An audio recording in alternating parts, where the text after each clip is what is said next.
பெரியவர்களே, தாய்மார்களே, மிக ஆவலாக எதிர்பார்த்து கொண்டு இருக்கக்கூடிய நம்மளுடைய உலக தலைவர் ஸ்ரீ நரேந்திர மோடிஜி அவர்கள் உங்கள் மத்தியில் உரையாற்றுவார்கள்.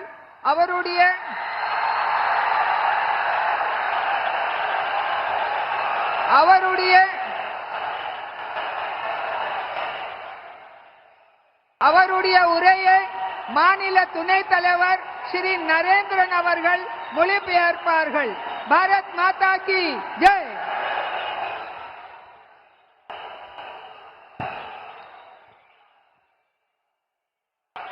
एन अरबांदा तमिल सगोदरगिले वणक्कम. सबसे पहले तो मैं आप सबकी क्षमा मांगता हूं क्योंकि मैं तमिल में बोल नहीं पाता हूं और इसके लिए आप सब मुझे क्षमा करेंगे. நண்பர்களே, நான் உங்களிடத்தில் இந்த தமிழில் பேசாமல் இருப்பதற்கு உங்களிடத்தில் என்னுடைய வருத்தத்தை தெரிவித்துக் கொண்டு என்னுடைய உரையை நான் ஆரம்பிக்கின்றேன். दूसरा 14 अप्रैल को हमारा नववर्ष आरंभ हो रहा है. मैं आप सबको नववर्ष की अनेक अनेक शुभकामनाएं देता हूं और मुझे पक्का विश्वास है कि आने वाला वर्ष तमिलनाडु के विकास की यात्रा को और मजबूत बनाएगा और ये चुनाव उसमें आपका उत्साह उमंग नई ताकत भर देगा.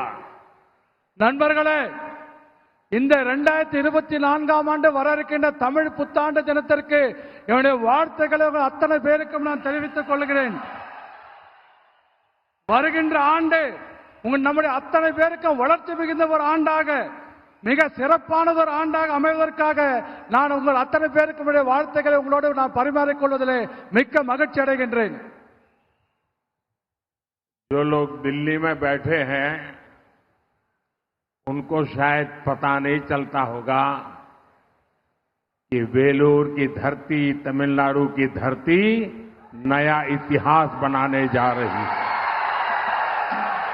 டெல்லியில் அமர்ந்தவருக்கு என்ன தெரியும்? வேலூரை இத்தனை பெரிய எழுச்சியான ஒரு கூட்டம் இருந்திருப்பதை இன்றைக்கு அத்தனை பேரும் டெல்லியிலிருந்து பார்த்து கொண்டிருப்பார்கள். ये आपका प्यार, ये आपके आशीर्वाद, तमिलनाडु के प्रति मेरा जो समर्पण है उस समर्पण को और अधिक प्रेरणा देते हैं और अधिक पवित्र बना देते हैं और इसलिए मैं तमिलनाडु के लोगों का जितना अभिनंदन करूं उतना कम है. நண்பர்களே, உங்களுடைய அன்பு அத்தனை எனக்கு இருக்கின்றது, உங்களுடைய ஆசீர்வாதம் எனக்கு இருக்கின்றது. ஆகவே என்னுடைய அத்தனையும் நான் உங்களுக்கு அர்ப்பணமாக செய்து கொண்டு இந்த தமிழ்நாடு தமிழ் மக்களுக்காக என்னுடைய அத்தனையும் நான் வளர்ச்சிக்காக நான் என்னுடைய முழு திறமையை பயன்படுத்த உங்களுக்கு சொல்லிக் கொள்கின்றேன். वेलूर की ऐतिहासिक, पौराणिक और वीरता से भरी इस धरती को मैं श्रद्धापूर्वक प्रणाम करता हूं. मैं यहां विराजमान जलगंडेश्वर शिव और भगवान मुरुगन के चरणों में नमन करता हूं. ब्रिटिश रूल के खिलाफ इस धरती पर बहुत बड़ी क्रांति हुई थी और वही वेलूर फोर्ट और वेलूर की धरती एक बार फिर हिस्ट्री बनते देख रही है. बीजेपी और एनडीए को तमिलनाडु में अपार जन समर्थन मिल रहा है। पूरा तमिलनाडु कह रहा है, एक बार फिर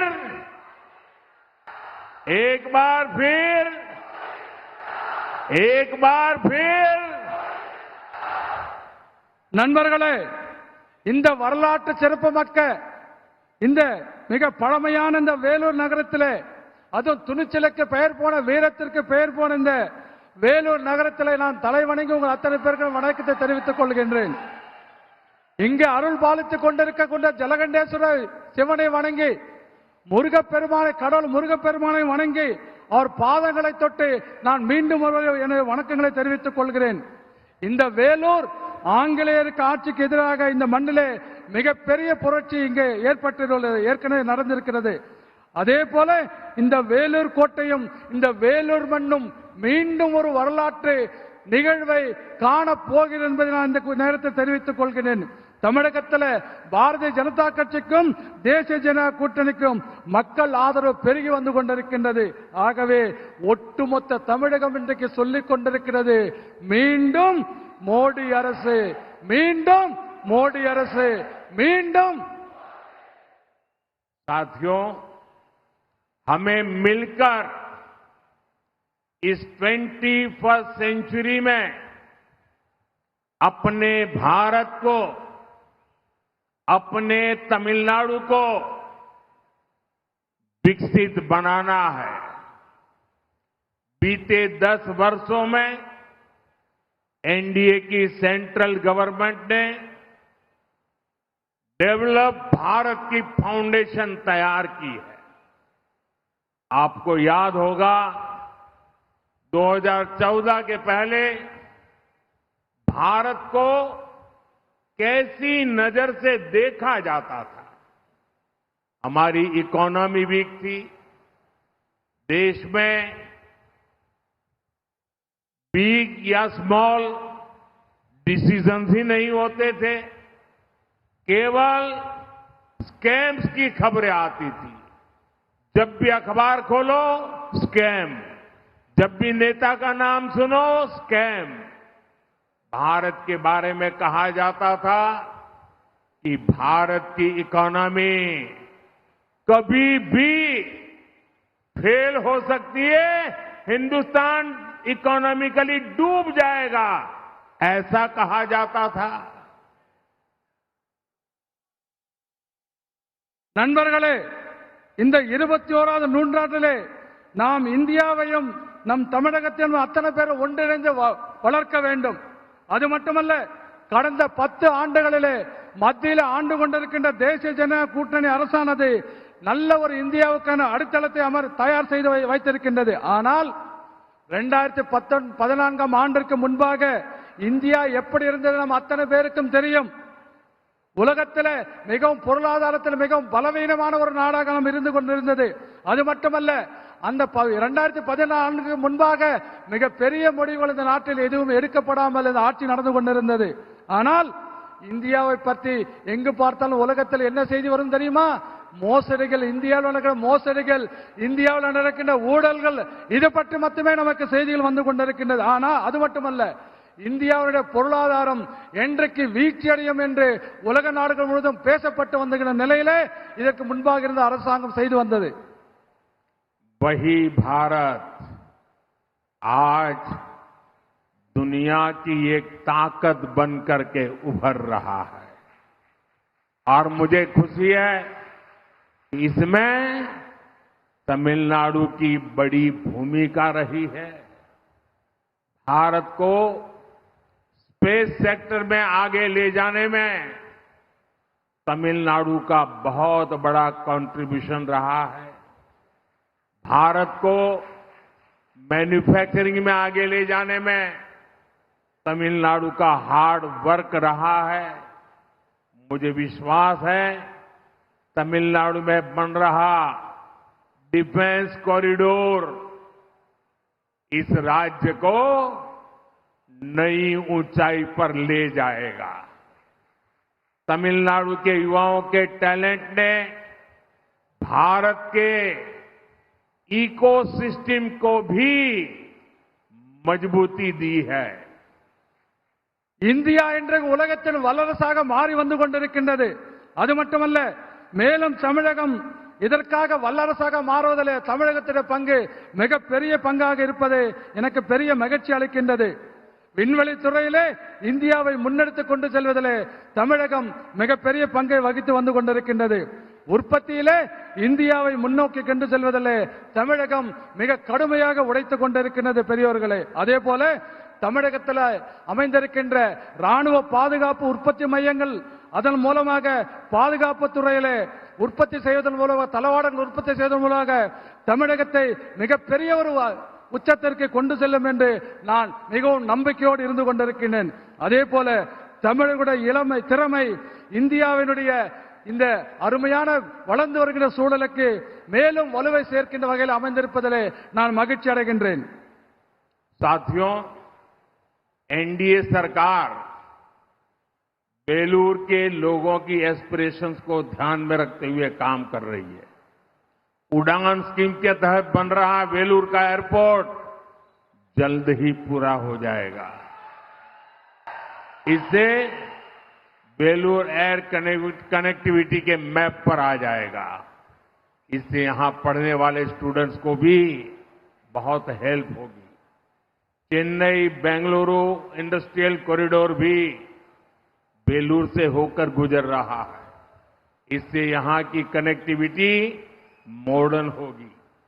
2014 के बाद से ही एनडीए सरकार ने इस क्षेत्र में रेलवे के विकास के लिए भी बहुत काम किया है। कई स्टेशनों पर रेलवे प्लेटफॉर्म की लंबाई भी बढ़ाई गई है ताकि ज्यादा लंबी ट्रेनें वहां रुक सके। நண்பர்களே, வேலூர் மக்களுடைய எதிர்பார்ப்புகள் அதை மனதிலே கொண்டுதான் தேசிய ஜனநாயக கூட்டணியுடைய அரசாங்கம் செயல்பட்டுக் கொண்டிருக்கின்றது. அதே போல உடான் திட்டத்தின் கீழே இந்த வேலூர் விமான நிலையம் விரைவில் முடிக்கப்படுவது மட்டுமல்ல, இந்த வேலூரை இந்திய வரைபடத்திலே விமான நிலையம் இருக்கக்கூடிய வரைபடத்திலே கொண்டுகின்ற கட்டாயம் நிச்சயம் சேர்ப்போம் என்று இதன் மூலம் சொல்லிக் கொள்கிறேன். இதன் காரணமாக விமான நிலையம் இங்கு வந்தால் படிக்கின்ற மாணவர்களுக்கு இது மிகவும் உதவியாக இருக்கும் என்று நான் சொல்லிக்கொள்ள ஆசைப்படுகின்றேன். அதே போல சென்னை பெங்களூரில் இருக்கின்ற தொழில் வழித்தடம் என்று சொல்லக்கூடிய இண்டஸ்ட்ரியல் கார்டு என்று சொல்லக்கூடிய தொழில் வழித்தடம் வேலூர் வழியாகத்தான் செல்லுகிறது. ஆகவே இதன் காரணமாக இது மிகவும் நவீனமயமான ஒரு ஊராக மாறிக்கொண்டிருக்கும் என்பதை நாம் கண்டுகொள்ள முடியும். 2014 முதல் தேசிய ஜனநாயக கூட்டணி அரசு இந்த பகுதியில் இருக்கிற ரயில்வே துறைக்காக, ரயில்வே துறை மேம்பாட்டிற்காக பல்வேறு பணிகளை செய்திருக்கின்றோம். பல ரயில்வே நிலையங்களிலே பிளாட்பார்ம் என்று சொல்லக்கூடிய ரயில் நடைமேடைகளின் நீளம் அதிகரிக்கப்பட்டுள்ளது. ஆகவே அதிதூர ரயில் வண்டிகள் இங்கே நிற்பதற்கு அது ஏதுவாக இருந்து கொண்டிருக்கின்றது. साथियों, तमिलनाडु के लिए ये डेवलप भारत का नेतृत्व करने का समय है, लेकिन डीएमके तमिलनाडु को पुरानी सोच में, पुरानी पॉलिटिक्स में फंसाकर रखना चाहती है। पूरी डीएमके एक फैमिली की कंपनी बनकर रह गई है। डीएमके की फैमिली पॉलिटिक्स की वजह से तमिलनाडु के यूथ को आगे बढ़ने का मौका नहीं मिल रहा है। डीएमके से चुनाव लड़ने और डीएमके में आगे बढ़ने के लिए 3 मेन क्राइटेरिया है, 3 मेन क्राइटेरिया है। First, family politics, second, corruption, third, anti Tamil culture. நண்பர்களே, வளர்ந்த இந்தியாவை வழிநடத்தும் தமிழகம் வழிநடத்தக்கூடிய ஒரு நேரம் இது. ஆனால் தமிழகத்தைச் சேர்ந்த திராவிட முன்னேற்ற கழகம் இன்னும் பழைய சிந்தனையில் இருந்து கொண்டிருக்கிறது மட்டுமல்ல, பழைய அரசியலை செய்து இதிலே நம் அத்தனை பேரும் இதிலே சிக்க வைக்க முயற்சி செய்து கொண்டிருக்கின்றது. ஒட்டுமொத்த திராவிட முன்னேற்ற திமுகவும் திமுக குடும்ப சொத்தாக நிறுவனமாக அது மாறிவிட்டது என்பதை நாம் புரிந்து கொள்ள வேண்டும். திமுகவுடைய குடும்ப அரசியல் காரணமாக தமிழக இளைஞர்கள் முன்னேற முடியாமல் இங்கே வாய்ப்பே இல்லை, முன்னேறதுக்கு வாய்ப்பே இல்லை என்பதை நான் சொல்லிக் கொள்கின்றேன். அதே போல திராவிட முன்னேற்ற கழகம் திமுக இருந்து நீங்க தேர்தலில் போட்டி போடணும்னு சொன்னா அதுல 3 விஷயம் திமுகவில் முக்கியமா வச்சிருக்காங்க. ஒன்னு, நீங்க மிகப்பெரிய குடும்பத்திலிருந்து வந்திருக்க அரசியல் குடும்பத்திலிருந்து வந்திருக்கணும். ரெண்டாவது, ஊழல் பண்ணணும். ஊழல் தான் மிகப்பெரிய அளவுகோல் உங்களுக்கு தெரிஞ்சிருக்கணும். அடுத்து ரெண்டாவது. மூன்றாவது, தமிழை கலாச்சாரத்தை எதிர்க்க வேண்டும். இது மூன்றையும் வைத்துக் கொண்டு திராவிட முன்னேற்ற கழகம் தமிழகத்தை பின்னோக்கி அழைத்து சென்று கொண்டிருக்கிறது. करप्शन पर तो डीएमके ने पहला कॉपीराइट करवाया हुआ है. पूरी फैमिली मिलकर तमिलनाडु को लूटने का काम कर रही है. अभी खुलासा हुआ है कि सैंड स्मगलर्स ने 2 इयर्स में तमिलनाडु का 4600 करोड़ रुपीस का लॉस किया है. आप कल्पना करिए, पूरे तमिलनाडु में लूट का कितना बड़ा खेल चल रहा है. हम केंद्र सरकार से तमिलनाडु के लिए विकास के लिए हजारों करोड़ रुपए भेजते हैं. ये पैसा भी डीएमके के करप्शन की भेंट चढ़ जाता है. ஊழலுக்கு முதல் உரிமை, காப்பீட்டு உரிமை யார் வச்சிருக்காங்கன்னா திமுக தான். அந்த ஊழலை செய்வதற்கு ஒட்டுமொத்த அத்தாரிட்டி அந்த தமிழ்நாட்டில் இருந்து கொண்டிருக்கின்றது.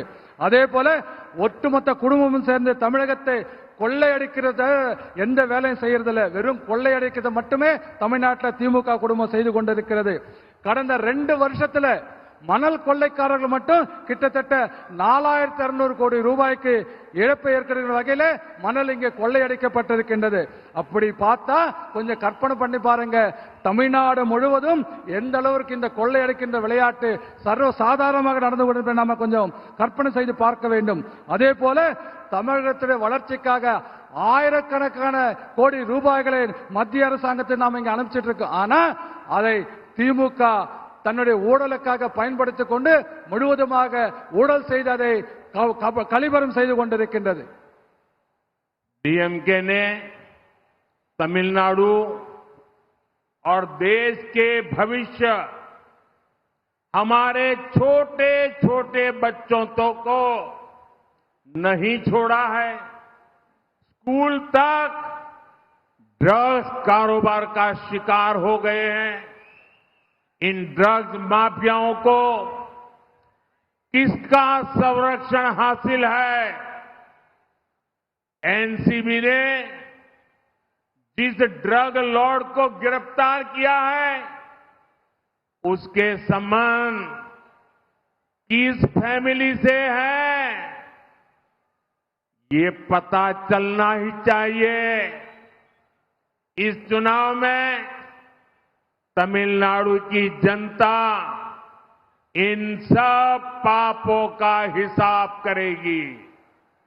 அது மட்டுமல்ல, தமிழகத்துடைய எதிர்காலம், நாட்டுடைய எதிர்காலம் இது மட்டும் பாழடிக்கவில்லை.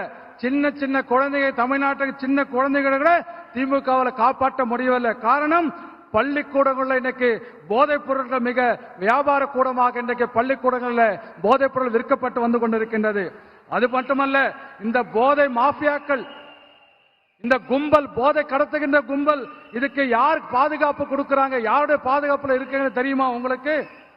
என்சிபியால கைது செய்யப்பட்ட இந்த போதைப் பொருள் கள்ளக்கடத்தல் தலைவன் எந்த குடும்பத்தோடு தொடர்பு இருக்கான்னு உங்களுக்கு தெரியுமா? ஆகவே இந்த பாவங்கள் அத்தனைக்கும் வருகின்ற தேர்தலில் மக்கள் தக்க பாடம் புகட்டுவார்கள் என்று நான் உறுதியோடு சொல்லுகின்றேன். साथियों, डीएमके पार्टी की पॉलिटिक्स का मुख्य आधार है डिवाइड, डिवाइड और डिवाइड. ये पार्टी देश के लोगों को भाषा के नाम पर लड़ाती है, क्षेत्र के नाम पर लड़ाती है, धर्म और जाति के नाम पर लड़ाती है. डीएमके को पता है कि जिस दिन लोग डिवाइड एंड रूल की पॉलिटिक्स समझ गए, ये डीएमके को एक वोट नहीं मिलेगा, एक वोट। इसलिए ये लोग को आपस में लड़ाते हैं। मैंने भी ठान लिया है कि डीएमके की इस दशकों पुरानी खतरनाक पॉलिटिक्स को एक्सपोज करके ही रहूंगा।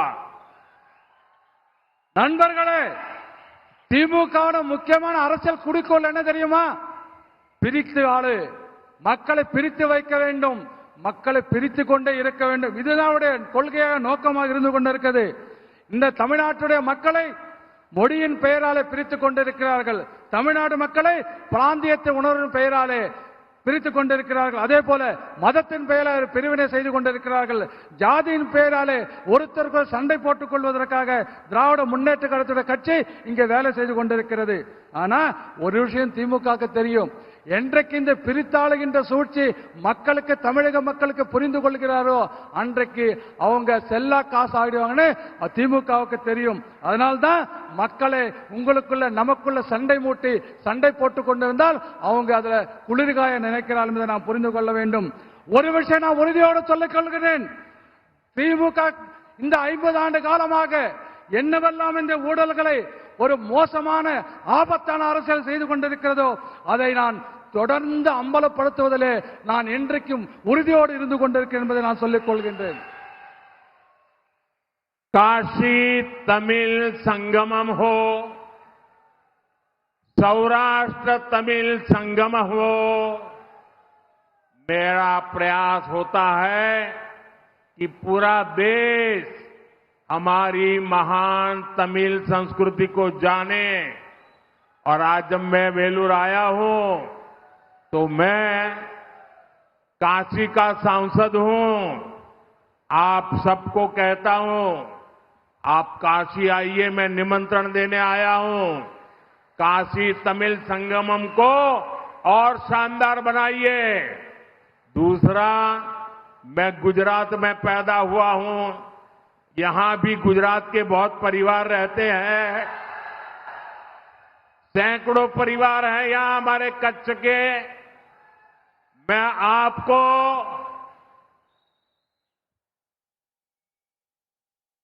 सौराष्ट्र तमिल संगम के लिए भी एक गुजराती के नाते निमंत्रण देता हूं। और जो यहां सौराष्ट्री तमिल है वो अपने गांव आए, अपनी कुलदेवता को दर्शन करे। ये हमेशा मेरा आपको निमंत्रण है।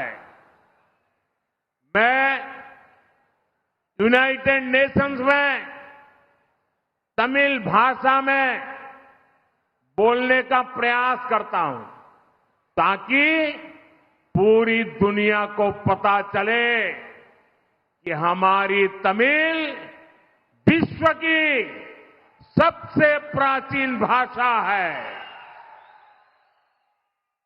मेरे इन प्रयासों के बीच डीएमके की सच्चाई क्या है? मैंने जब संसद में तमिलनाडु के गौरव पवित्र सेंगोल की भारत की पार्लियामेंट में स्थापना करवाई तो डीएमके पार्टी ने उसका भी बायकॉट किया था। காசி தமிழ் சங்கம், அதே போல சௌராஷ்டிர தமிழ் சங்கம் எதுவாக இருந்தாலும் கூட நமது மகத்தான பண்பாட்டை இந்த நாடு முழுவதும் அறிய வேண்டும் என்பது எனது முயற்சியாக இருந்து கொண்டிருக்கிறது. நான் காசியினுடைய நாடாளுமன்ற உறுப்பினராக இங்க வந்திருக்கின்றேன். ஆகவே குஜராத்தில் கூட நான் இருந்திருக்கேன். இங்க குஜராத் மக்கள் நிறைய பேர் வந்திருக்கீங்க, எனக்கு தெரியும். ஆகவே அதற்காக சௌராஷ்டிரா தமிழ் சங்கம் என்று கூட நான் இங்க ஏற்பாடு செய்திருக்கின்றேன். அது மட்டுமல்ல, ஐக்கிய நாடுகள் சபையில, யுஎன் சபையில், ஐக்கிய நாடுகள் சபையிலே நான் தமிழ் மொழியில பேசுவதற்கு முயற்சி செய்து கொண்டிருக்கின்றேன். ஆனால் செய்வது மட்டுமல்ல, உலகத்திலேயே மிகவும் பழமையான மொழி தமிழ் மொழி என்பதை உலகம் முழுவதும் சொல்வதற்காக நான் முயற்சி செய்து கொண்டிருக்கின்றேன். ஆனால் என்னுடைய இந்த முயற்சிகளுக்கு திராவிட முன்னேற்ற கழகம் திமுக என்ன தெரியுமா சார் நிலைப்பாடு என்ன தெரியுமா? நாடாளுமன்றத்தில் தமிழகத்திலிருந்து வந்திருக்கக்கூடிய புனிதமான செங்கோலை நாடாளுமன்ற மைய மண்டபத்தில் நான் வைக்கின்ற பொழுது திராவிட முன்னேற்ற கழகம் அதை புறக்கணித்து என்பதை நீங்க இந்த திமுக புறக்கணிப்பதை நாம் புரிந்து கொள்ள வேண்டும். साथियों, कांग्रेस और डीएमके पार्टी के एक और पाखंड की चर्चा आज पूरा देश कर रहा है।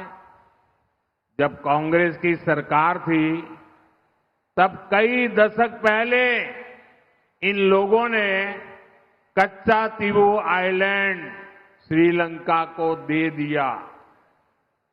किस कैबिनेट में ये निर्णय हुआ, किसके फायदे के लिए फैसला हुआ, इस पर कांग्रेस की बोलती बंद है।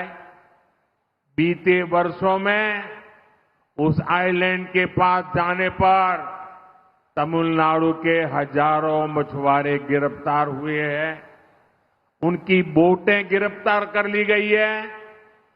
गिरफ्तारी पर कांग्रेस और डीएमके झूठी हमदर्दी दिखाते हैं, लेकिन ये लोग तमिलनाडु के लोगों को ये सच नहीं बताते कि कच्चा तीवू आइलैंड उन्होंने श्रीलंका को दे दिया और तमिलनाडु की जनता को अंधेरे में रखा था।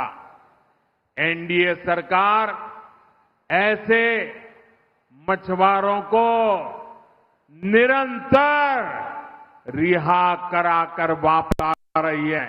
इतना ही नहीं, 5 मछुआरों को फांसी की सजा कर दी थी श्रीलंका ने, मैं उनको भी जिंदा वापस लौट के आया था। डीएमके कांग्रेस सिर्फ मछुआरों के ही नहीं बल्कि देश के भी गुनहगार है। நண்பர்களே, இன்று நாடு முழுவதும் காங்கிரஸ் திராவிட முன்னேற்ற திமுகவுடைய ஒரு போலியான முகம் என்று மக்களுக்கு புரிந்து விவாதித்துக் கொண்டிருக்கின்றது. காங்கிரஸ் ஆட்சியில் இருந்தபோது பல ஆண்டுகளுக்கு முன்பாக நம்முடைய கச்சத்தீவை இலங்கைக்கு இவர்கள் தாரை வார்த்து கொடுத்து விட்டார்கள். எந்த அமைச்சரவை முடிவெடுக்கப்பட்டது நமக்கு அத்தனை பேருக்கும் தெரியும். யாருடைய நலனுக்காக இது எடுக்கப்பட்டது மக்களுக்கு தெரியும். ஆனால் இதை சொல்லாமல் காங்கிரஸ் கட்சி இன்றைக்கு மௌனம் சாதித்துக் கொண்டிருக்கின்றது. அது மட்டுமல்ல, பல ஆண்டு காலமாக தமிழகத்தைச் சேர்ந்த ஆயிரக்கணக்கான மீனவர்கள் அந்த தீவுக்கு அருகே சென்றால் கைது செய்யப்பட்டுக் கொண்டிருக்கிறார்கள். காங்கிரசும் திராவிட முன்னேற்ற கழகம் திமுகவும் இவர்கள் மீது ஒரு பொய்யான அனுதாபத்தை மட்டுமே காட்டிக் கொண்டிருக்கின்றது. ஆனால் கச்சத்தீவு இலங்கைக்கு நாங்கள் தான் கொடுத்தோம் என்ற உண்மை அவர்கள் மக்களுக்கு சொல்வதே இல்லை. இத்தகைய மீனவர்களை கடந்த 10 ஆண்டு காலமாக பல்வேறு முறையிலே தேசிய ஜனநாயக கூட்டணி அரசாங்கம் அவர்களை விடுவித்துக் கொண்டிருக்கின்றோம். அது மட்டுமல்ல, 5 பேர் தூக்கு தண்டனை பெற்ற 5 பேர் தமிழக மீனவர்களை நான் பொறுப்பேற்றுக் கொண்ட பிறகு இலங்கையில் இருந்து அவர்களுக்கு தண்டனை ரத்து செய்து அழைத்து நான் இங்கு வந்திருக்கிறேன் என்பதும் நீங்கள் புரிந்து கொள்ள வேண்டும். அது ஆகவே திமுகவும் காங்கிரசும் மீனவர்களுக்கு மட்டுமல்ல இந்த தமிழ்நாட்டிற்கு துரோகம் செய்தவர்கள் என்பதை நாம் புரிந்து கொள்ள வேண்டும்.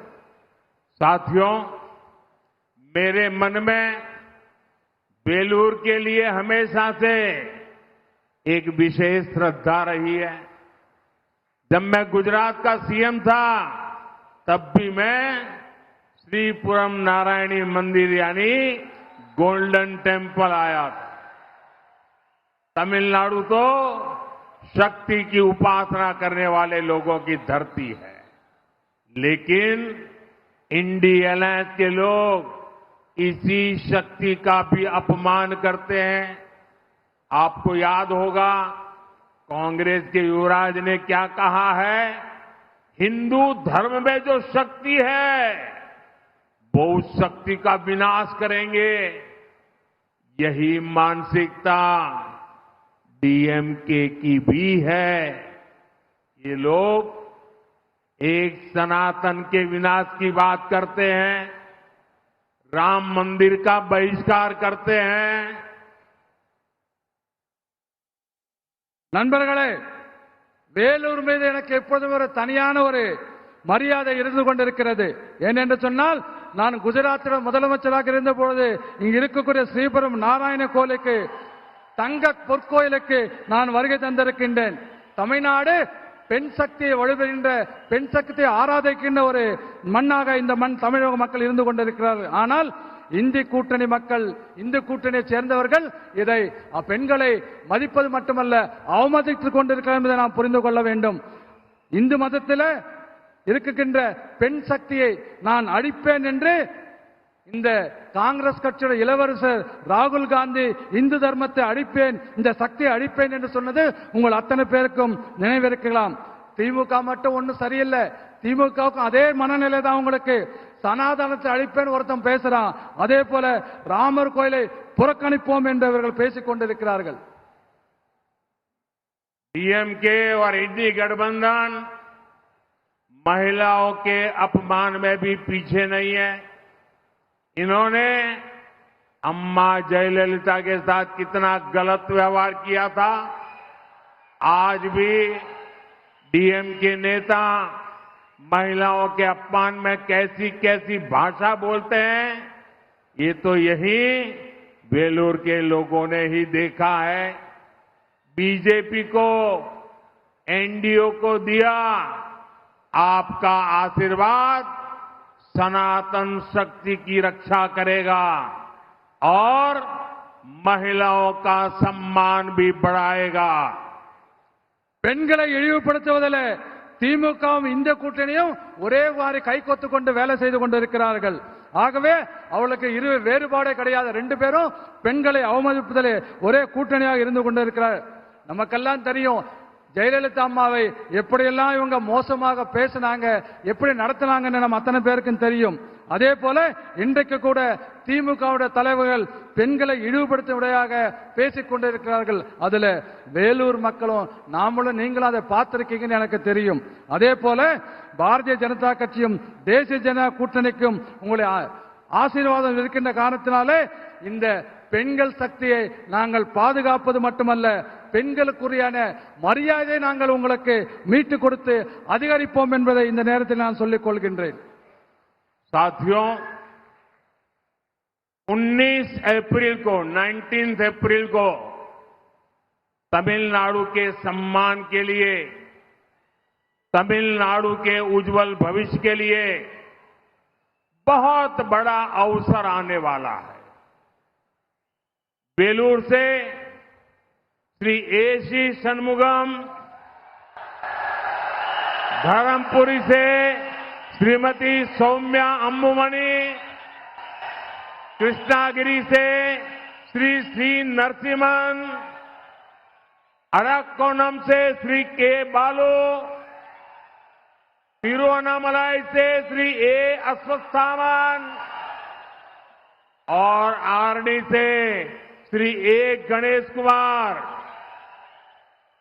ये आपके सपनों और आकांक्षाओं के लिए काम करेंगे। 19 अप्रैल को एनडीए के पक्ष में आपका एक एक वोट तमिलनाडु के भविष्य की गारंटी बनेगा। इदो मोदी इन गारंटी।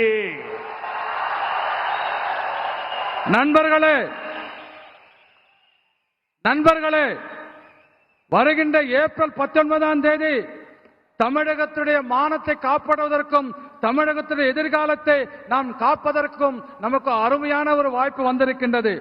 வேலூரை சேர்ந்த திரு ஏசி சண்முகம் அவர்கள், தருமபுரியிலே நம்முடைய திருமதி சௌமியா அன்புமணி அவர்கள், கிருஷ்ணகிரியிலே நம்முடைய மரியாதைக்குரிய நரசிம்மன் அவர்கள், அரக்கோணம் பாராளுமன்ற தொகுதியிலே நமது கே பாலு அவர்கள், அதே போல திருவண்ணாமலையிலே நமது ஏ அஸ்வத்தாமன் அவர்கள் மற்றும் ஆரணிலிருந்து நம்முடைய கணேஷ்குமார் அவர்கள் இவர்கள் எல்லாம் போட்டியிடுகிறார்கள்.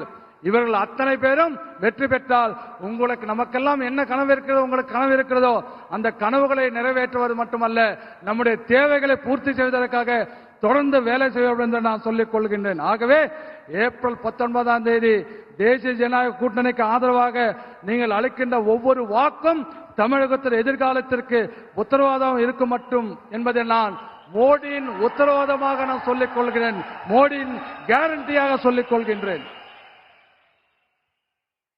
देखिए, मैं आपका परिचय करवा रहा हूं और मुझे वहां एक बाल प्रभु राम के वेश में उसके दर्शन हो रहे हैं। मैं आपको ये भी बताना चाहूंगा कि मेरे भाषण,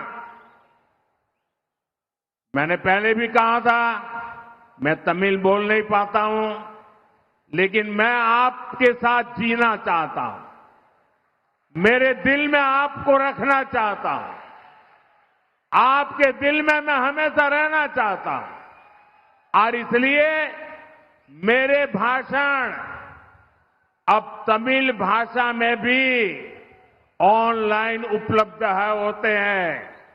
आप सोशल मीडिया एक्स पर नमो इन तमिल NAMO नमो इन तमिल को फॉलो करिए।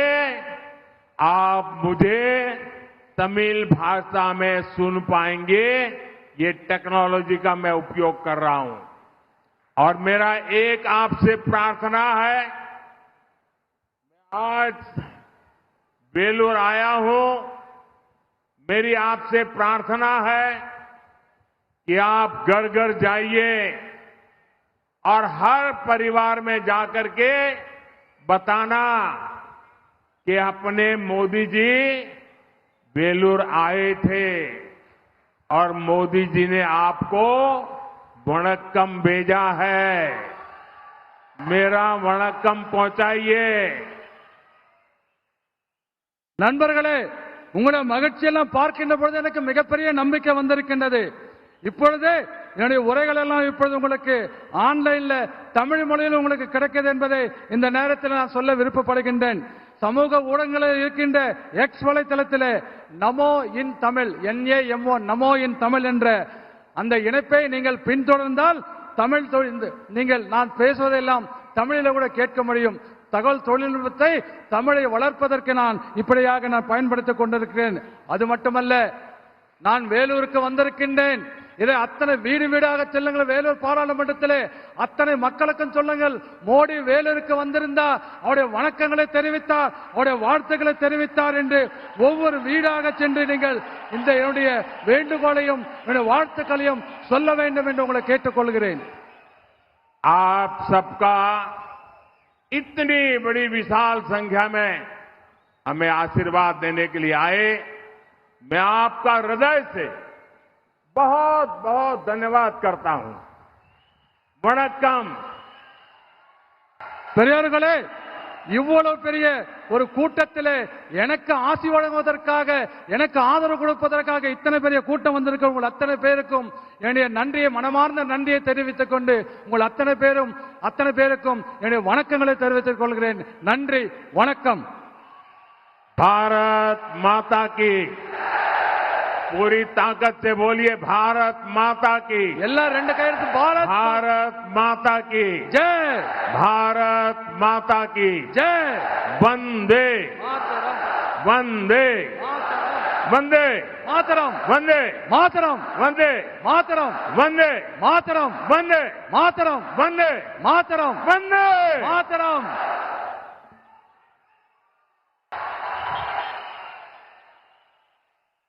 வேலூர்ல பாஜக மற்றும் கூட்டணி கட்சி வேட்பாளர்களுக்கு ஆதரவாக பிரதமர் பிரச்சாரம் செய்ததோடு சேர்ந்து காங்கிரஸ் மற்றும் திமுக கூட்டணியை கடுமையாக விமர்சித்தார். கச்சத்தீவை தாரை வார்த்து விட்டார்கள், குடும்ப அரசியல், ஊழல், தமிழ் கலாச்சாரத்திற்கு எதிரி அப்படின்னு பல குற்றச்சாட்டுக்களை வேலூரில் பிரதமர் முன்வைத்திருக்கிறார். பாஜகவுக்கு வாக்களிப்பது தமிழகத்தின் மானம் காப்பதற்கான வாக்களிப்பதற்கு சமம். தமிழக வளர்ச்சிக்கான உத்தரவாதத்திற்கு நீங்கள் ஒவ்வொருவரும் பாஜகவுக்கு வாக்களிக்கணும் அப்படின்னு பிரதமர் பிரச்சாரத்தில் பேசிய காட்சிகளை பார்த்தோம். 6 தொகுதிகளின் வேட்பாளர்கள் பாஜக மற்றும் கூட்டணி கட்சிகளுடைய வேட்பாளர்கள், பாஜக, பாமக மற்றும் புதிய நீதி கட்சி அப்படின்னு 6 வேட்பாளர்களுக்கு பிரதமர் ஆதரவு திரட்டினார் இந்த வேலூர் கூட்டத்தின் மூலமாக.